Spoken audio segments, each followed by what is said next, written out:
Okay, this is part 2 of the inequality of the desire for equality. Proverbs 17, verse 26, the second half of the verse states that it is not good to strike princes for equity, to go on strike, to riot, princes, politicians for equality. It's not good. Why? Is because the only way a prince or a government can give one equal rights is by stealing the rights of another. Example, okay, if a young lady, a girl, wants to play in boys' sports, I want equality, I want equality. Okay, how are they going to give her rights of equality? They're going to steal it from the boys. That's how. Okay, and what's happening in America is the socialist tribalism is one tribe is being pitted against another. Now, when the individual has liberty, okay, and the individual does have liberty, each and every one of us are sovereign, and so we have a choice to think. Unfortunately, most people don't exercise that choice. But when an individual voluntarily integrates with another race, that is a freedom of choice. When it's forced through government policy, that is a freedom from choice. Okay, give you an example. Several years ago, Detroit wanted to fund a symphony orchestra. Okay, I know Indianapolis has one. I've been down to Indianapolis on several occasions enjoying the beautiful music. And so Detroit wanted a symphony orchestra, and obviously they had to choose musicians. But they did not want to choose any of the musicians based upon appearance. They wanted to choose them solely upon their talent of playing the instrument. So what they did is they put up a curtain so they could not see the individual. They put thick carpet down so they could not hear the sound of this individual. Okay, and so what happened is they got all these musicians chosen. And when it came said and done of who was chosen, there wasn't a black individual in the choosing. And of course, the Detroit funders of this complained. You don't have a black individual in this orchestra of Detroit. I mean, there was equality of opportunity. Anybody could have tried out equality of opportunity, no matter what color your skin is. Okay, that was available. But you see, they desired equality of outcome. Okay, and so they were forced, in essence, to find some black musicians, or maybe the ones who did rehearse, choose a few of those in order to have racial integration. Now, if a musician who known was chosen, say number 11 or 12 violinist, and they discovered that they were chosen they were rejected solely because of the color of their skin. Do you think that would cause some resentment? Of course it would. Of course it would. What if there was racial equality in the NBA or the NFL? Would you watch those sports if there was racial equality? Okay, the largest race in the world is the brown race or Orientals. Should they put some Japanese or some sumo wrestlers, make them have some that on the NBA or the NFL? NFL have a sumo wrestler, in front line. He can cover 2 places. You see, people just are not thinking these things through. And then people say, well, this is all about slavery. It goes back to slavery. America enslaved people. If you ask me, do I feel guilty for slavery? I would say no. If you ask me if I feel guilty for being white, would I be guilty? No. Why should I be? Okay, a little logic. Who sold the slaves to the slave traders? I'm not justifying slavery. I'm saying, who sold the slaves to the slave traders? Do you think some white slave traders went into Africa and kidnapped those slaves? Or was it some blacks blacks that sold their own people into slavery. You see, guilt is all around. And besides, that's over 150 years ago and further.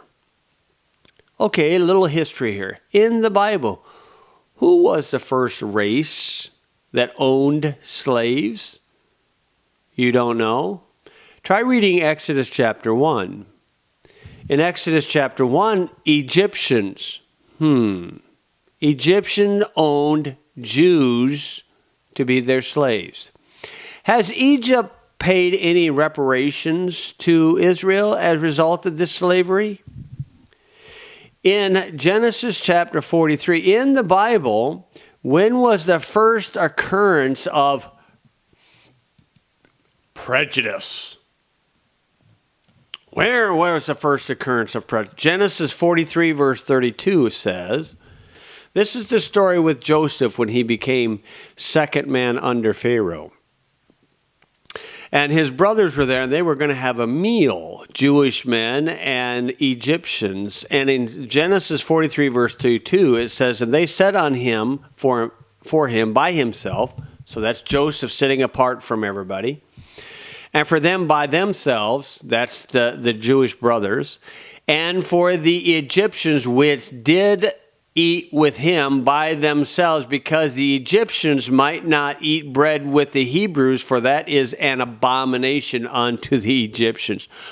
A little prejudice, aren't you? A little, that's terrible, that's terrible. Should Egypt pay reparations to Israel for enslaving the Jews? You see, you talk about the Civil War. It wasn't civil. Or some would say the War of Northern Aggression. There was major deception involved with this war. And people tend to look back from history perspective and say it was fought over slavery. That wasn't the first reason it was fought over slavery. That became an emotional charge of it. And besides, the hypocrites on both sides, the North and the South, do you know that they could have abolished slavery in 1809 or even 1808 very easily without pitting family against family, state against state, people against people? In 1808, in the Constitution, section number 9, the limits on Congress was they could not raise the tax of $10 for the importation of slaves until 1808. So, if that's the beginning of 1808 or the end of it, okay, we could say by 1809 they could have raised the tax on importation of slaves and abolished it easily, which would have been a wise thing to do. But no, that wasn't done. There was major deception taking place in that whole mess. It created a counterfeit nation, deception. You know, this big thing about Black Lives Matters. Do Black Lives Matter at Planned Parenthood? Do these folks research Margaret Sanger and her viewpoint of Black lives? Do you realize that it's 3 lesbians who were the founders of Black Lives Matters? What about all lives, my friend? Now let's try an analogy of sports. Sports, you can learn a lot of things. People like sports. It's funny how they like sports. In sports, there's equal of opportunity. That's right. Anybody can play, at the T-ball level, and the harder they work at it, and the more you work up the ladder in the sport, there's going to be less and less people. Why? Because less and less people are willing to put the effort into it. Equality of opportunity is there, but do you want equality of outcome? If you look at the NBA, which race dominates the NBA? Well, it's quite obvious. Why? Superior athletes. At least in that sport. The successful ones work hard to attain that success. Should we have an equality of the races in the NBA? Of course not.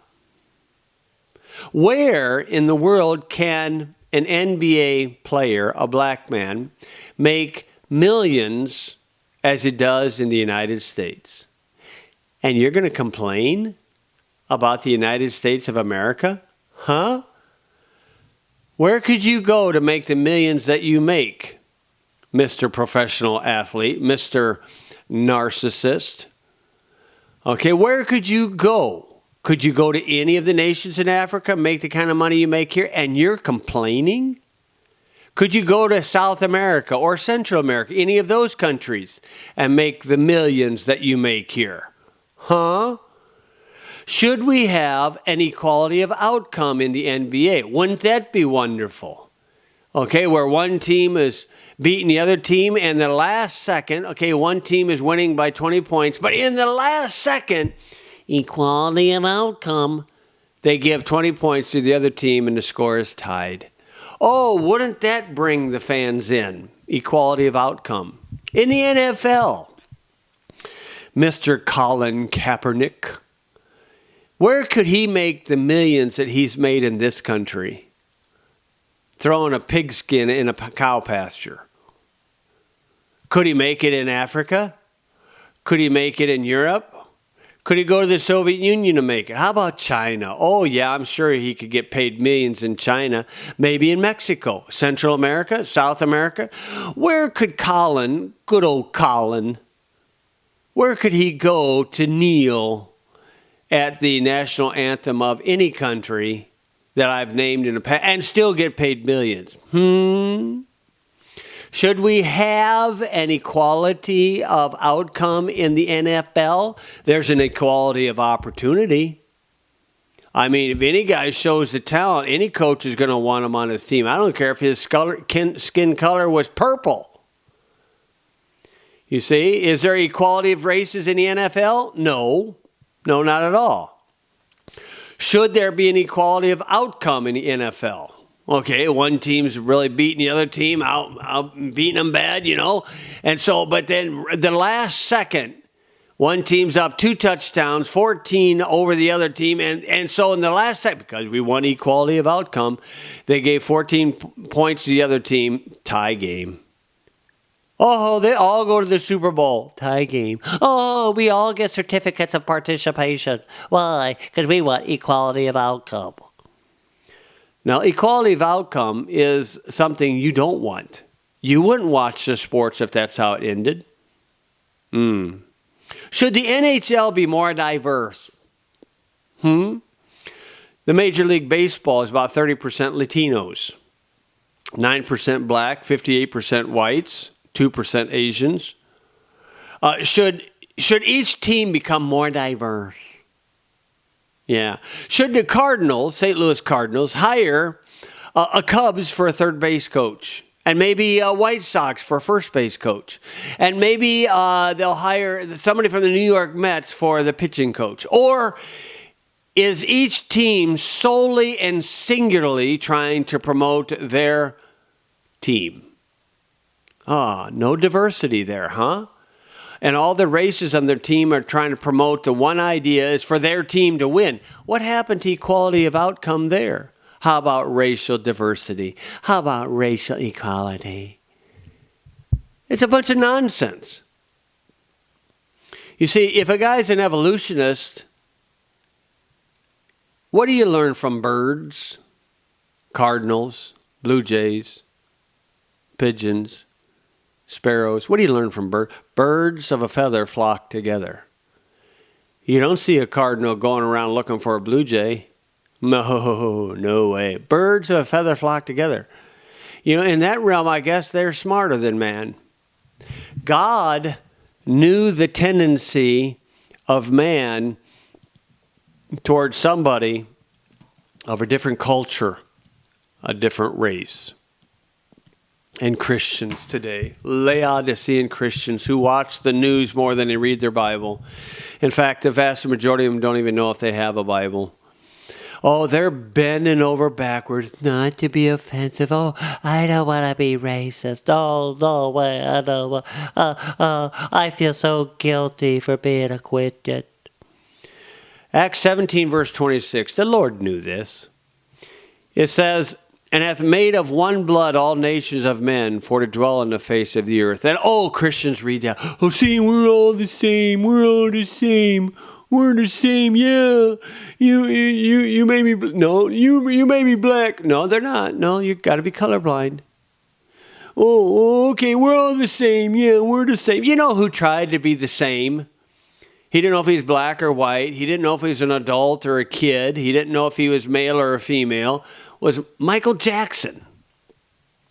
I mean, what utter nonsense.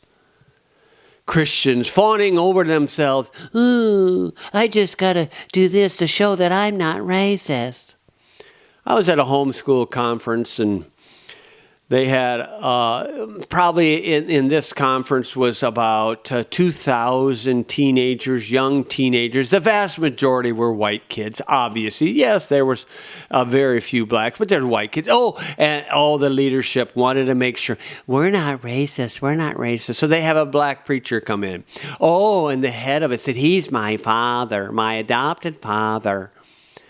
And they sat there and listened to this black man. And I listened to him as he subtly gave these people baptismal regeneration. Acts 2:38. I'm sitting there listening. I mean, you got to be kidding this. And one of these folks who, wasn't that such a fine devotional? Oh, that's so good, so nice. Oh, so what a blessing. And I said, did you hear what that man said? Oh, yes, there's a blessing. I said, that man taught baptismal regeneration. He goes, what's that? I said, you got to be baptized to be saved. That's what he was saying. Oh, they didn't want to be racist. In Acts 17:26, sure, we all came from one blood. Yes, we all can trace our lineage back to Adam and Eve. No problem. But as time marched on, Acts 17:26, read the rest of the verse. When somebody doesn't continue reading a verse, I get a little suspicious. And hath made of one blood all nations of men for to dwell on the face of the earth, and hath determined the times before appointed and the bounds of their habitation. Bounds? Boundaries? You mean God set up boundaries for these different men, different nations? Boundaries? What are you kidding me? We need to take down the wall. No, fences make good neighbors. Why did he appoint their boundaries? Boundaries for different people as the descendants from Noah and them started to disperse. God appointed their boundaries. Why? Verse 27, that they should seek the Lord. That they'd get their eyes off of the differences of others and seek the Lord. That's why the Lord did that. You see, now voluntary integration is freedom of choice, but forced integration is freedom from choice. When you force different races together, they're going to fight, and they will not seek after the Lord. They will be too busy fighting each other. That's why birds of a feather flock together. You see, the Lord Jesus Christ, if they would seek the Lord Jesus Christ is the greatest unifier of the races and culture. But it is rooted in the freedom of choice. In Ephesians 2, verse 14, the Lord Jesus Christ has broken the wall down between the Gentiles and the Jews. Ephesians 2:14, for he is our peace, who hath made both one and hath broken down the middle wall of partition between us. Jesus Christ did that. But you see, that is rooted in the freedom of choice. You see, the ministry of the Lord Jesus was clearly Jewish. He told his apostles, don't go to the Gentiles. We're going to the lost sheep of the house of Israel. And hypersensitive, thin-skinned little victims will see that, oh, he's racist. Oh, Jesus is black. He's black Hebrews. Oh, that's what he is. Jesus is black. Little whiny victims.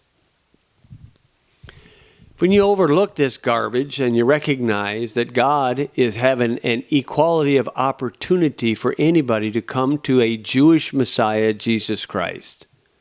In Acts chapter 8, you have a man by an Ethiopian eunuch. There's no name given.